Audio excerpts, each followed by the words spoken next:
నమస్తే అందరికి. ఏంటమ్మా మిస్సు స్పెషల్ అనుకుంటున్నారు? మేమందరం శివాలయానికి పోతున్నాము, కార్తీక మాసం కదా. కారణం ఏమంటే నాగవేనక్క ఈరోజు 3 ఏళ్ళకి 4 ఏళ్ళకి ఒకసారి వస్తుందంట, చాలా మంచిదంట శివాలయంలో దీపాలు పెడితే అని అన్నారు.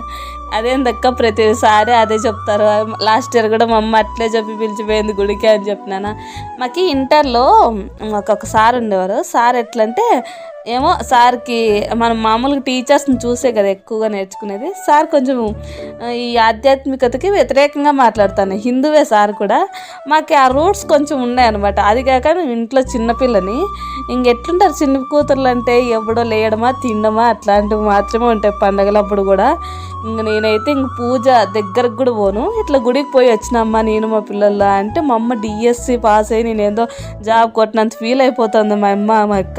కానీ ఇట్లా ఉండకూడదని నాకు ఇప్పుడు తెలుస్తుంది అసలు ఎంత ప్రశాంతంగా ఉన్నిందో గుడికి పోయింటే.